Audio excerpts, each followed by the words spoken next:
Welcome class, very good evening to you all. मैं sir John आप सबों का फिर से स्वागत करता हूं बहुत दिनों बाद। और ये वीडियो बनाने का मेरा उद्देश्य ये है कि आप लोगों को जो मॉडल क्वेश्चन पेपर्स मिले हैं Jharkhand council of education research and training Ranchi के द्वारा, जो कि आप कह सकते हैं कि जैक के द्वारा दिया गया है, या फिर जैक जिस तरह के क्वेश्चंस आप लोगों को देने वाली है उनका एक मॉडल है। और मॉडल कहने का मतलब है कि हो सकता है कि ये सवाल भी आपके फाइनल एग्ज़ाम्स में हो सकते हैं, या इस तरह के क्वेश्चंस आ सकते हैं। एक रफली आइडिया आपको लग जाएगा। तो ये जो क्वेश्चंस हैं आपके जैसे कि एग्ज़ाम में 2 सेशंस में एग्ज़ाम्स होने हैं।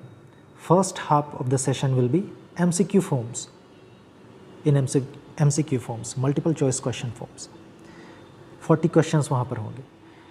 And the second half of the question will be descriptive form, in descriptive form।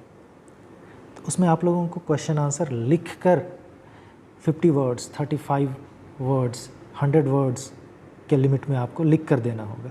तो ये क्वेश्चन जो मैं डील कर रहा हूँ ये फर्स्ट टर्म MCQs बोल सकते हैं, या फिर first half of your examination है, जिसमें कि आपको केवल 40 क्वेश्चंस रहेंगे और वो MCQ बेस्ड होंगे।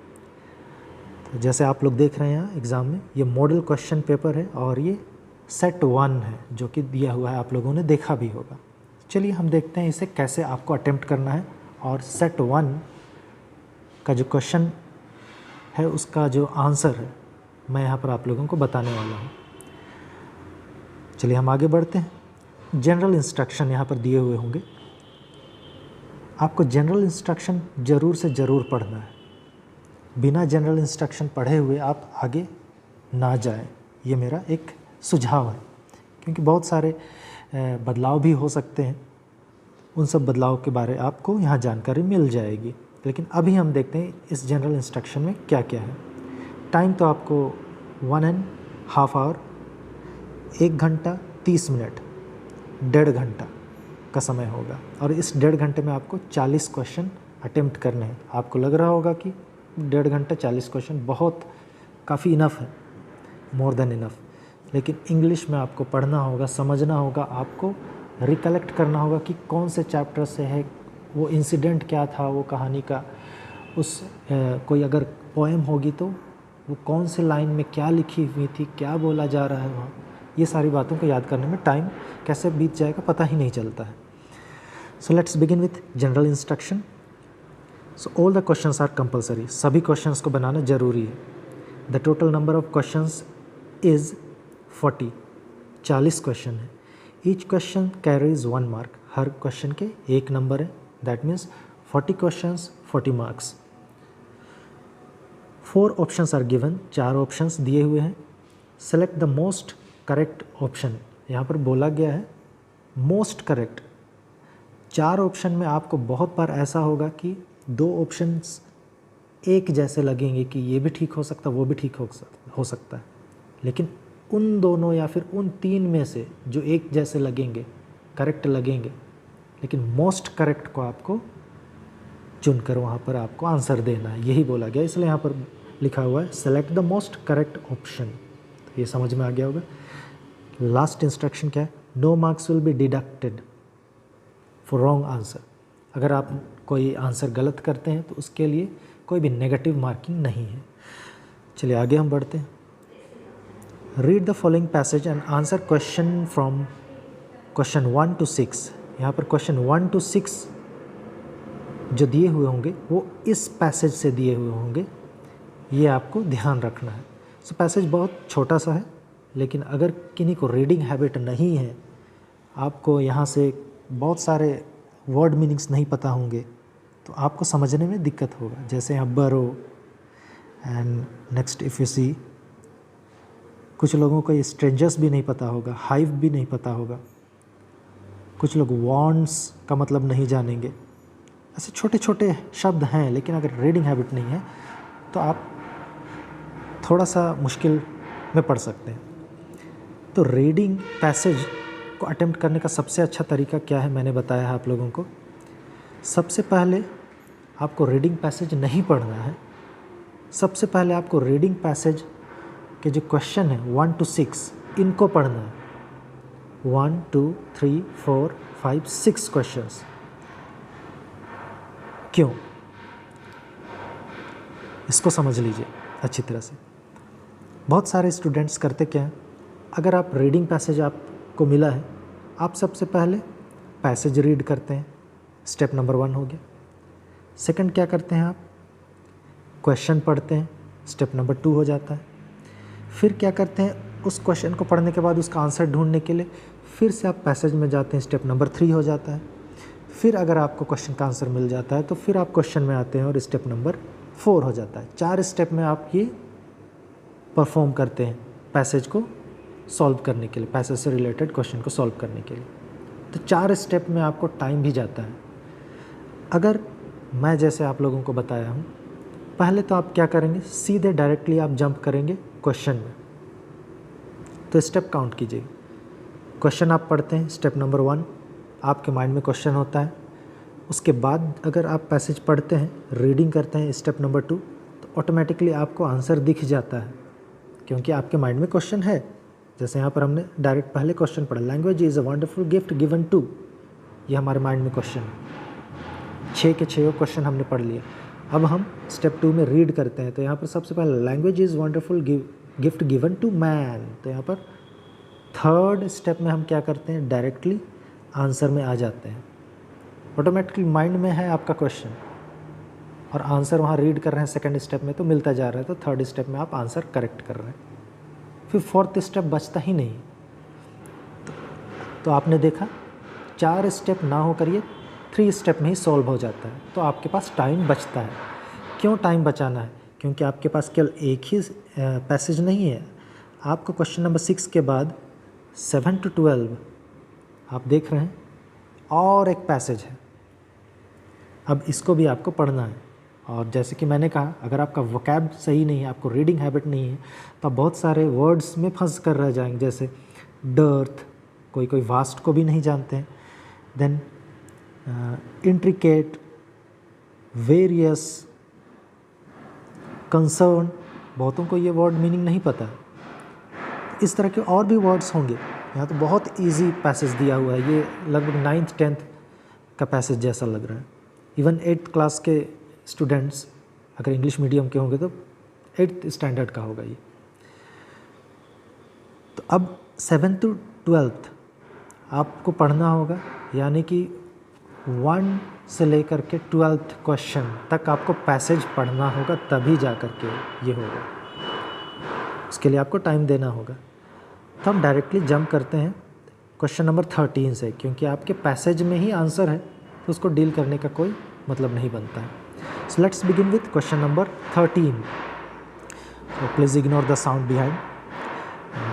कुछ काम चल रहा है आप लोगों के कॉलेज में, तो ये आपको पता है। So let's focus on our question. Question number 13, what it says, in note making notes are not written in. Note making मैंने आप लोगों को पढ़ाया है, 11th क्लास में है ये। नोट मेकिंग जब करते हैं तो किस चीज़ को नहीं लिखा जाता है? Option phrases. फ्रेजेस का मतलब क्या था? ग्रुप ऑफ वर्ड्स, कुछ शब्दों का समूह जरूर लिखा जाता है। ईडियम्स, मुहावरे अगर होंगे या उस तरह के कुछ कोटेशंस होंगे तो लिखी जाती हैं नोट मेकिंग। पॉइंट्स, पॉइंट्स में हम लिखते हैं, पॉइंट नंबर 1, पॉइंट 2, पॉइंट 3, और यहाँ पर हम कुछ लिखते हैं। शॉर्ट सेंटेंसेस नहीं, only words, phrases, idioms and points में लिखते हैं। तो सेंटेंस तो यहाँ पर लिखा ही नहीं जाता है।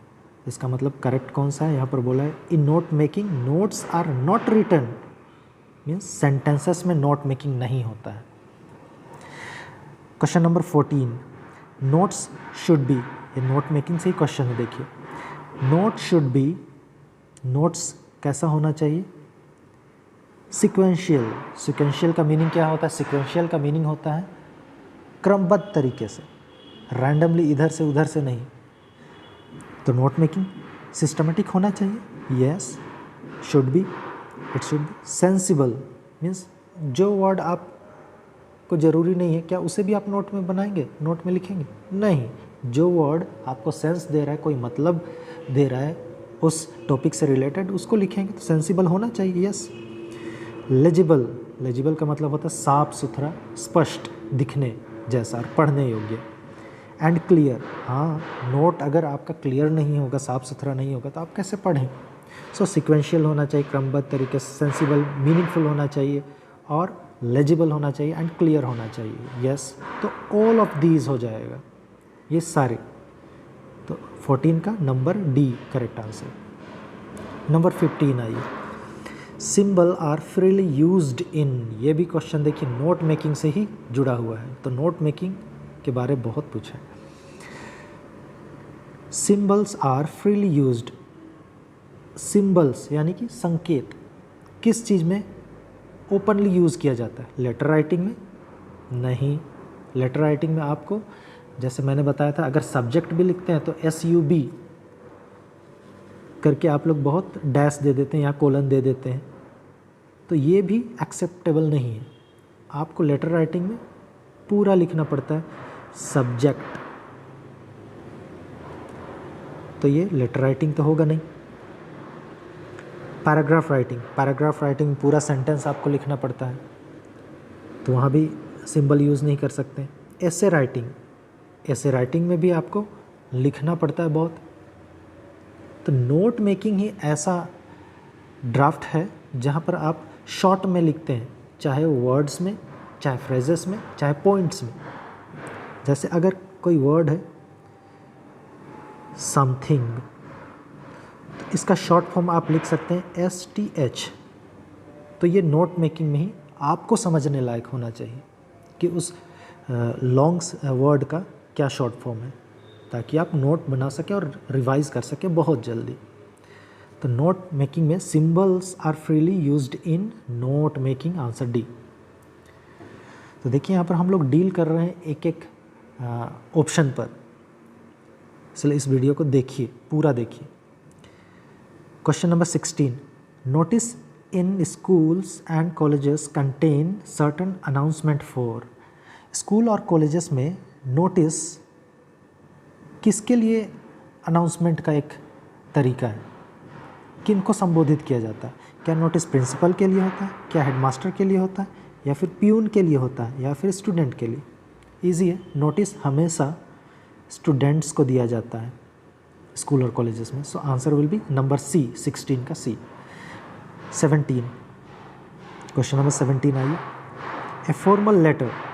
देखिए राइटिंग सेक्शन से आपको MCQs दिए हुए हैं, जो कि मैं बार बार बोलता आ रहा था कि राइटिंग सेक्शन का हर फॉर्मेट को आप ध्यान से देखिए कि किस जगह डेट होता है, किस जगह सैल्यूटेशन होता है, किस जगह बॉडी होता है, बॉडी के बाद क्या आता है, थैंक्स गिविंग कहाँ होता है, तो ये सारी चीज़ें पूछी जाती हैं। तो a formal letter starts with, formal letter लिखते हैं तो शुरुआत में क्या लिखा जाता है? एप्लीकेशन लेटर लिखते हैं तो शुरुआत में क्या लिखा जाता है? नोटिस लिखते हैं तो शुरुआत में क्या लिखा जाता है? यहाँ फॉर्मल लेटर के बारे में पूछा गया। क्या डेट लिखा जाता है सबसे पहले ऊपर? नो।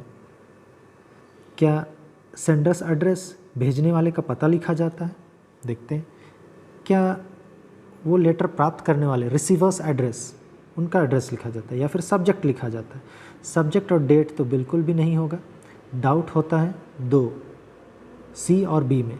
तो सबसे पहले भेजने वाले का पता होता है कि अगर आप लेटर लिख रहे हैं तो आप अपना पता पहले लिखेंगे, उसके बाद फिर डेट दूसरे नंबर पर आएगा, फिर तीसरे नंबर पर रिसीवर्स एड्रेस आएगा, उसके बाद ये सब्जेक्ट आता है। तो क्रम देख लिए आप लोग। सबसे पहले फॉर्मल लेटर में क्या आता है? सेंडर्स एड्रेस, भेजने वाले का, आपका पता।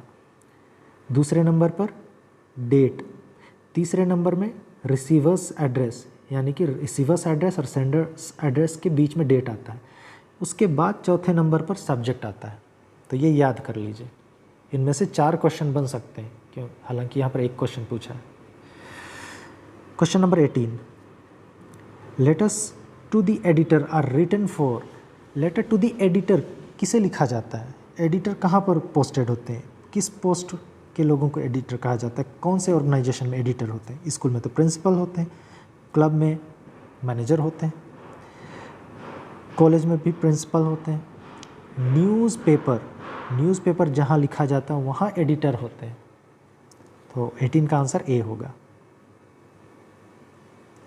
Question number 19, which of the following can be added to make article writing interesting. Article writing को इंटरेस्टिंग बनाने के लिए कौन सी चीज़ें हैं यहाँ पर ABCD में जो कि आर्टिकल राइटिंग में उपलब्ध होनी चाहिए, लिखनी चाहिए।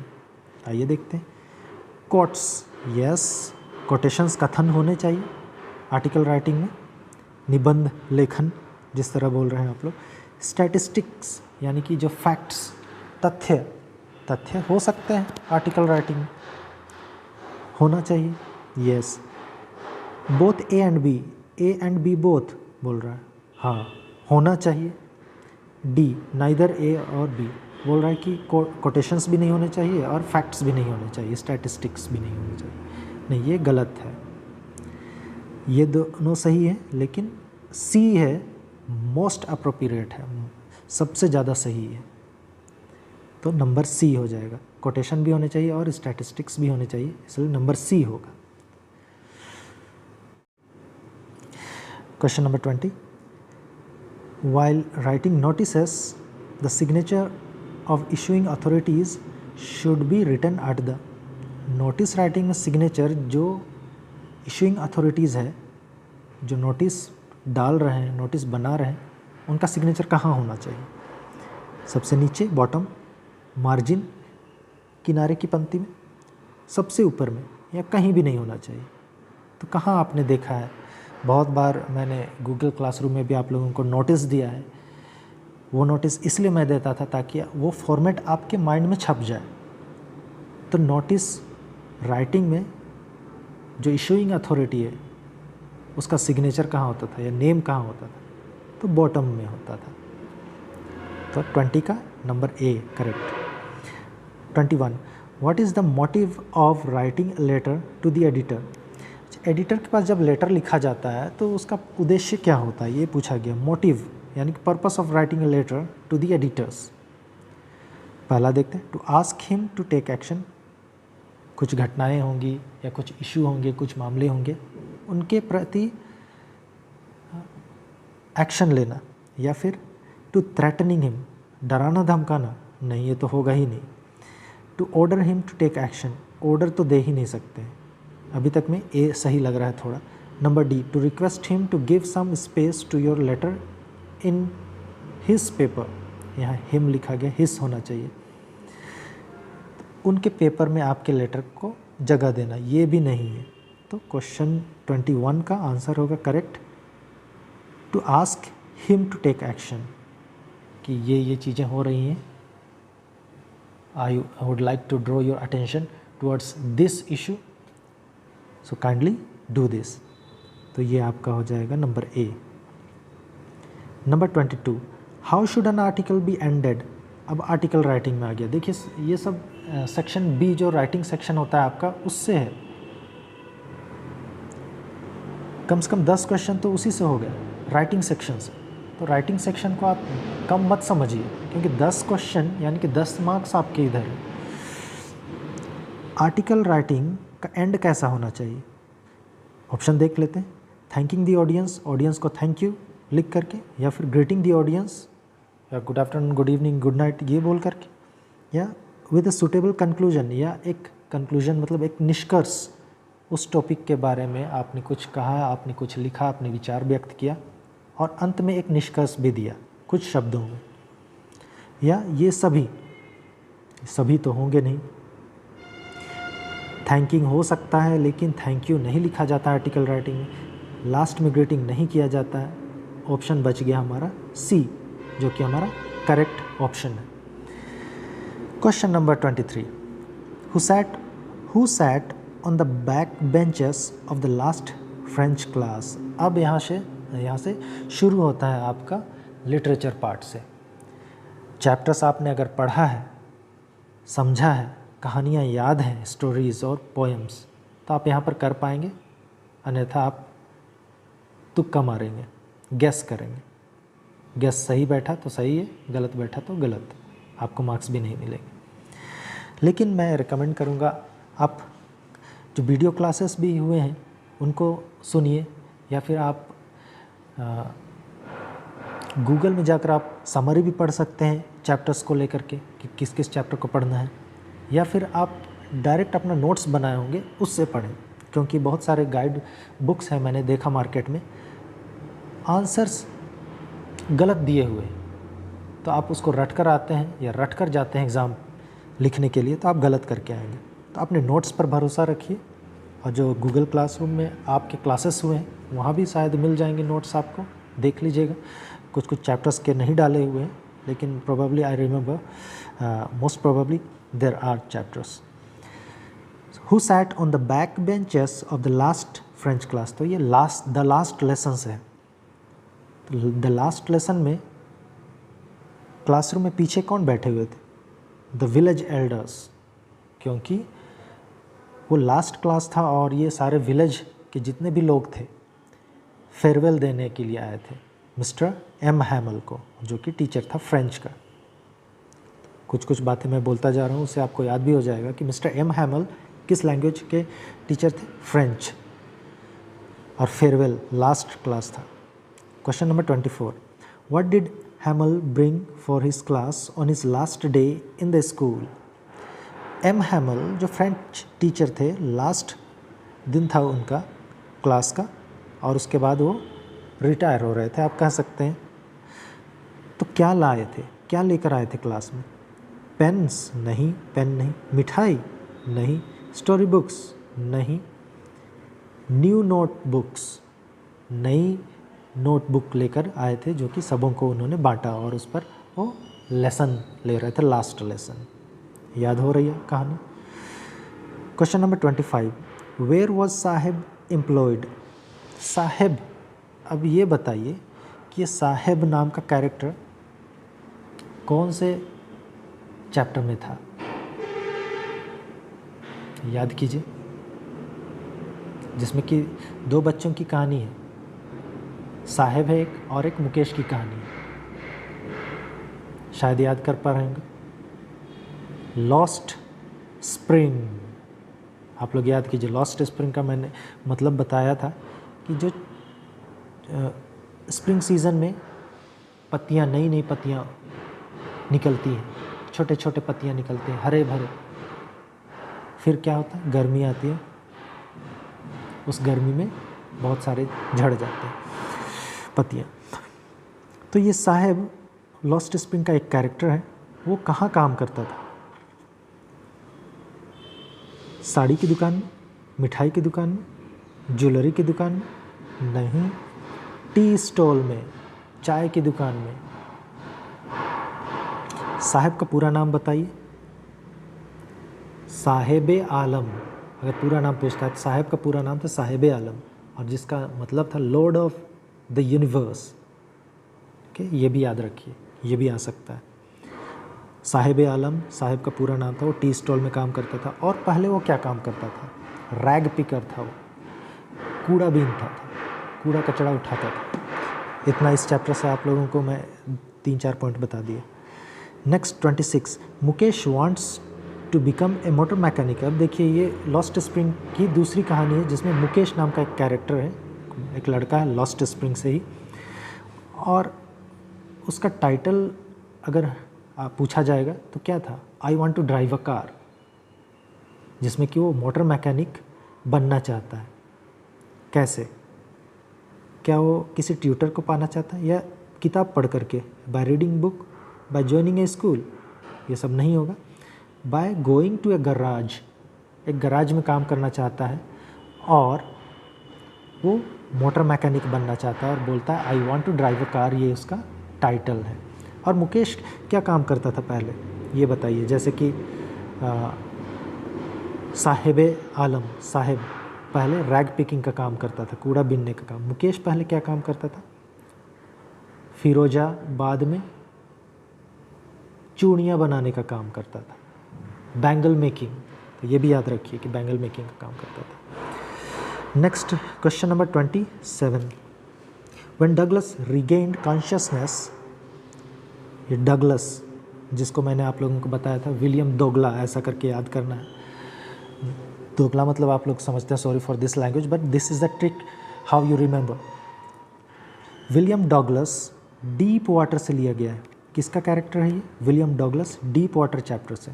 और उसमें क्या होता है, डीप वाटर में वो डूबता है और कैसे वो डूबते हुए तैरने सीखता है, उसकी कहानी है। तो जब ये डूब रहा था, फिर उसे बाहर निकाला जाता है। जब होश में आया, व्हेन डगलस रिगेन्ड कॉन्शियसनेस, ही क्या किया, उसने हंसा, laughed at his experience, had 104 Fahrenheit fever, बुखार हो गया था, नहीं, हंसा भी नहीं, बुखार भी नहीं हुआ।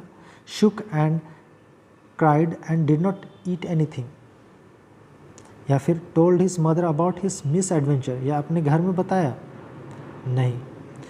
वो जब पानी में डूब रहा था, उसे निकाला गया, जब उसे होश आया, वो खूब रोया और कुछ नहीं खाया डर से। So answer will be number C of 27. 28th question, why did Douglas hire instructor? William Douglas ने इंस्ट्रक्टर को क्यों अप्रोच किया, क्यों कोई एक ट्यूटर ऑप्ट किया? ट्यूटर यानी कि ट्यूशन क्लासेस लिया। Option, to be confident in swimming, swimming confident होने के लिए, टू कम्पीट विथ अदर्स, या दूसरों से कंपटीशन करने के लिए, नहीं, टू फ्लॉन्ट, या फिर भाव दिखाने के लिए, और to overcome his fear of water and to learn swimming. तो यहाँ पर देखिए 2 ऑप्शन करेक्ट लग रहा है, कॉन्फिडेंट होने के लिए स्विमिंग में, या फिर अपने डर से ओवरकम होने के लिए। लेकिन जो मोस्ट अप्रोप्रिएट है वो आंसर है to overcome his fear of water and to learn swimming. तो इस तरह आपको 2 ऑप्शन सही हमेशा लगेगा, उसमें से most appropriate, most correct answer को ही आपको चुनना है। Question number 29. When the poet looked at her mother again, she felt a pang of. अब ये बताइए कि ये किस चैप्टर से लिया गया है, क्योंकि पोएम से लिया गया है तो चैप्टर तो होगा नहीं, ये पोएम है। चैप्टर से हमारा आपने देखा किस तरह क्वेश्चन आते हैं। किस पोएम में मदर के बारे दिया गया है, बताइए कौन सा टाइटल है वो? माई मदर एट 66, मेरी माँ 66 साल की है, वो टाइटल है पोएम का। सो उसमें पोएट जब अपनी माँ को देखा तो उसने क्या फील किया? गिल्टी फील, सिर दर्द दिया, हेडेक, या हार्ट दर्द दिया, हार्टेक। हर फैमिलियर एक, कुछ पुरानी यादें माँ से बिछुड़ने की, उन चीज़ों को याद किया। तो आंसर होगा हर फैमिलियर एक। ये गूगल क्लासरूम में जब आप लोगों का चैप्टर वाइज टेस्ट हो रहा था, उसमें भी ये चीज़ मैंने दिया है आप लोगों को, अगर आप याद करेंगे तो। Question number 30, the poet compared her mother to, अब उसी पोएम से लिया गया, माई मदर एट 66। अब ये बताइए माई मदर एट 66 में पोएट है या पोएटेस है? पोएट अगर बोले तो मेल है, पोएटेस मतलब कावित्री, या फीमेल है? कौन है, नाम बताइए। माई मदर एट 66 में पोएटेस है, हिंट्स मैंने आपको दे दिया। कमला दास, माई मदर एट 66 की कावित्री है, पोएटेस है कमला दास, याद रखिए इसको। इनफैक्ट आप सभी चैप्टर्स के राइटर का नाम, सभी पोएम के पोएट और पोएटेस का नाम याद कर लें। इस पोएम में माई मदर एट 66 में मदर को किससे तुलना की है पोएटेस ने? समर सन, गर्मी का वो जो सूरज है, रेन क्लाउड्स, बारिश के बादल से, या फिर ट्री एंड प्लांट से तुलना किया, या फिर लेट विंटर्स मून, जो ठंड के दिनों में शाम में जो चांद उगता है उससे। तो डायरेक्टली वहाँ पर आपको दिया हुआ है, poet Kamala Das in my mother at 66 compares her mother with late winter's moon, answer होगा। क्वेश्चन नंबर 31, बहुत सारे लोग, आप लोग जब ये वीडियो देखेंगे तो आपको थोड़ा सा बोरिंग लगेगा, लेकिन किस तरह मैं आप लोगों को हर एक ऑप्शन को कैसे एलिमिनेट करना है, या फिर 2 जो करेक्ट ऑप्शन लगेंगे उनमें 2 ऑप्शंस में कैसे करेक्ट ऑप्शंस को चुनना है, वो मैं बता रहा हूँ। आप लोग इसको ध्यान से देखिए और पूरा वीडियो देख लीजिए, हो सकता है कि ये क्वेश्चन भी आ जाए। और साथ में कुछ अगर एक्स्ट्रा इस क्वेश्चन से आपको कुछ पॉइंट्स मिल रहे हैं, जैसे कि कमला दास हो गया, वो पोएटेस है, उनकी मदर 66 ईयर्स एज की हैं, ये सारी बातें मैं बताता जा रहा हूँ। तो केवल वही क्वेश्चंस डील नहीं कर रहा हूँ, उससे रिलेटेड कुछ और भी इंफॉर्मेशन है। Let's move with question number 31। What do the face of children in the slum areas reflect. अब ये बताइए, ये किस पोएम से पूछा गया है? स्लम एरियाज, चिल्ड्रन, याद है? इसके पोएम का नाम बताइए, जो बहुत लंबा पोएम है, मैं बार बार क्लास में आपको बोला था, सबसे लंबा पोएम है, जिसके राइटर हैं स्टीफन स्पेंडर, SS। आप लोग देख लीजिए बुक में, इसको मैं नहीं बताऊंगा, ये आप लोगों का ऑप्शन आप खुद देख लीजिएगा या कमेंट बॉक्स में आप लिख सकते हैं। So children in the slum area, उनके फेस में क्या रिफ्लेक्ट हो रहा था? क्या वो बहुत खुश थे? नहीं। क्या वो कुछ वेट कर रहे थे, लॉन्ग वेट? नहीं। एस्पिरेशंस, उनकी कुछ उम्मीदें थी? नहीं। लैक ऑफ एंथुजियाज्म, बहुत निराशापूर्वक, निरुत्साह, लैक ऑफ एंथुजियाज्म था ही नहीं। बहुत बीमार लग रहे थे। उनमें से एक रैट्स आई वाला बच्चा भी था। Thin and slim like paper, मैंने आपको बताया था। गर्ल वेइंग हेड डाउन, बीमार है वो लड़की, याद कीजिए। इस पोएम का नाम ज़रूर बताइएगा। Next question number 32। How can visitors help the poor children. अब विजिटर्स, उस पोएम में आप देखिएगा, विजिटर्स, जितने भी विजिटर्स हैं, कौन कौन विजिटर्स हैं, कौन कौन रिस्पॉन्सिबल हैं उस पोएम के लिए, sorry, for the situation of the children in that poem. आप याद कीजिए कौन कौन रिस्पॉन्सिबल हैं, गवर्नर्स, विजिटर्स, याद कीजिए। यस, और पोएम का नाम मैं बता ही देता हूँ, an elementary school classroom in a slum, written by Stephen Spender. An elementary school classroom in a slum, जिसमें कि visitors help the poor children. How, कैसे हेल्प कर सकते हैं? गवर्नमेंट के साथ लड़कर, फाइटिंग विद द गवर्नमेंट? नहीं। Fighting with the powerful? नहीं। Fighting against the inequalities and injustice, ये इस पोएम का थीम ही है। पोएम के ऊपर अगर जो एक बॉक्स बना हुआ है, जो इंट्रोडक्शन पार्ट है, बिफोर यू रीड, उसमें पढ़िएगा तो इनइक्वालिटीज़ और इनजस्टिस, इस चीज़ से लड़ करके विजिटर्स हेल्प कर सकते हैं उन पुअर बच्चों को। बाय फाइटिंग विथ रिच, धनी लोगों से लड़कर नहीं। तो आंसर मिल गया आप लोगों को, number C. Okay, next question number 33। Sorry, Pablo Neruda wants the entire humanity to. Pablo Neruda एक पोएट है, और ये किस पोएम को लिखे हैं बताइए? पैब्लो नेरूडा, पैब्लो नेरूडा, पैब्लो नेरूडा, एक रिदम है इसमें, जैसे कि अफ्रीकन डांस हो रहा है। पैब्लो नेरूडा, पैब्लो नेरूडा किस देश के थे ये? चिली, अफ्रीकन कंट्री है। Pablo Neruda keeping quite poem है, कीपिंग क्वाइट पोएम के पोएट है। कीपिंग क्वाइट का मतलब भी है शांत रहना। तो एंटायर ह्यूमैनिटी, सभी लोगों से क्या अर्ज कर रहे हैं, क्या रिक्वेस्ट कर रहे हैं कि बात करते रहें? नहीं। हंसते रहें? Keep laughing? नहीं। कीप रनिंग, दौड़ते रहें? नहीं। कीप स्टिल, यानी कि कीप क्वाइट, कीपिंग क्वाइट। तो आंसर है इसका number D. Question number 34। Who are described as enemies to each other in the story the tiger king. अब देखिए, टाइगर किंग चैप्टर्स में आ गया। टाइगर किंग में कौन एक दूसरे के इनेमी है? टाइगर किंग आप लोगों को याद आ गया, स्टोरी। एक किंग था, वो टाइगर हंट करता था। बचपन से ही एक प्रेडिक्शन हुआ था that this child will be killed by tiger because this boy has born, किस समय में ये जन्म लिया है, और इसकी जो राशि है उसका मालिक कौन है? Bull, and bull and tigers are enemies. तो ये आपका करेक्ट ऑप्शन है, नंबर बी। यहाँ बुल एंड एलिफेंट लिखा हुआ है, एलिफेंट एंड टाइगर नहीं, नन ऑफ द अबव ये तो नहीं होगा, ये bull and tiger. Question number 35, who wanted a photograph of himself holding the gun and standing over the tigress कार्केस।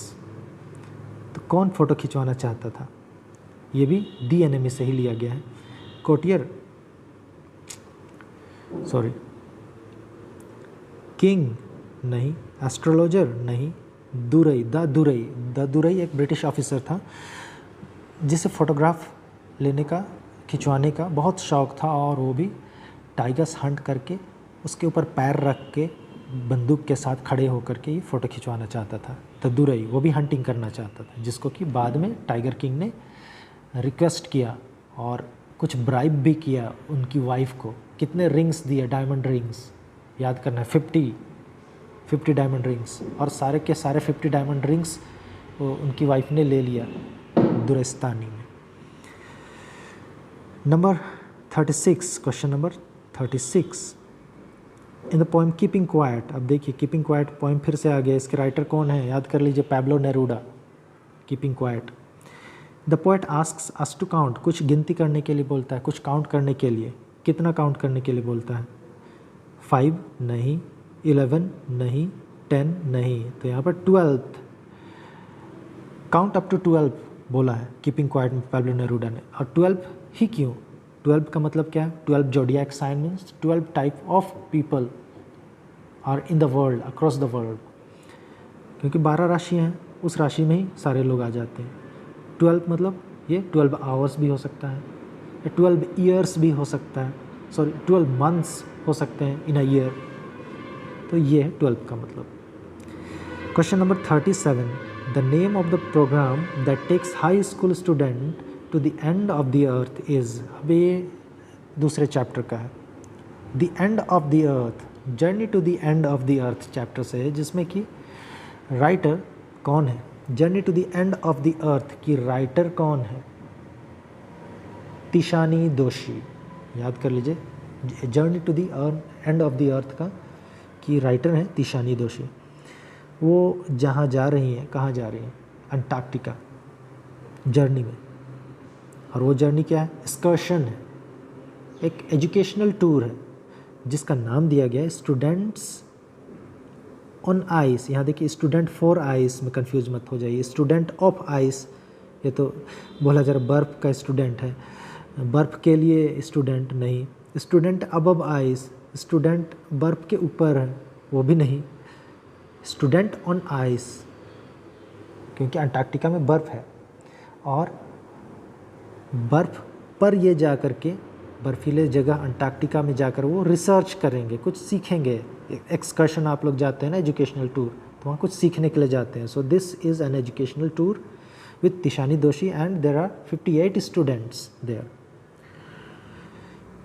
Next question number 38, Gondwana, journey to the end of the earth के chapter से। Gondwana existed रफली around, ये direct book से लिया गया है। गोंडवाना कितने साल पहले एग्जिस्ट करता था, अस्तित्व में था? 650 मिलियन ईयर अगो, ये आंसर होगा। बुक पढ़े होंगे तो जानेंगे, बुक नहीं पढ़े हैं या फिर मार्क नहीं किए हैं जब क्लासेस हो रही थी तो ये आप मिस कर जाएंगे। क्वेश्चन नंबर 39, अभी सेकंड लास्ट क्वेश्चन है। Sadao went to America to learn. अब ये सदाओ कैरेक्टर किस चैप्टर का है? डॉक्टर सदाओ, याद कीजिए, डॉक्टर सदाओ, दी एनिमी चैप्टर से।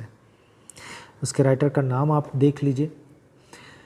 मैं सब कुछ को नहीं बताऊंगा, क्योंकि सब कुछ अगर यहाँ डील कर दूंगा तो आप बुक भी नहीं देखेंगे। आप बुक देखिए, मेरा उद्देश्य है कि आप बुक देखिए और याद कीजिए चैप्टर्स के राइटर का नाम, ऑथर का नाम, पोएम और पोएम के पोएटेस और पोएट का नाम याद कीजिए। तो doctor Sadao went to America, America क्यों गया था? क्या सीखने के लिए? क्या साइकेट्रिस्ट बनने, या म्यूजिक सीखने, या फाइन आर्ट सीखने? नहीं, डॉक्टर सदाओ मतलब डॉक्टर हैं, वो सर्जरी एंड मेडिसिन की पढ़ाई करने गए थे। सर्जरी एंड मेडिसिन इसका आंसर होगा। Last question, question number 40,